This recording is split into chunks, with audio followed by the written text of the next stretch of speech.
The Navy Federal Digital Investor is an online tool provided by Navy Federal Credit Union to help members manage and track their investments, offering resources for beginner and experienced investors alike. Here's how to use it effectively. Sign up and log in. First, ensure you have a Navy Federal account. If you're a member, log into your Navy Federal account through their website or mobile app. If you don't have an account, you need to become a member by applying online, which requires meeting eligibility criteria. Access the Digital Investor tool. Once logged in, navigate to the Investing section on the main menu. Look for the Digital Investor option.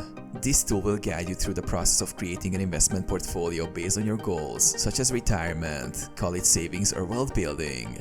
Set your investment preferences. The Digital Investor provides a questionnaire to help assess your risk tolerance, time horizon, and financial goals. Based on your responses, it will suggest a customized portfolio that includes stocks, bonds, and other investment products. Monitor and adjust. You can view the performance of your investments in real time and make adjustments as needed. The tool provides regular updates and advice based on market conditions. Automated investment. The Digital Investor also offers automated rebalancing, where the portfolio is adjusted periodically to maintain your target asset allocation.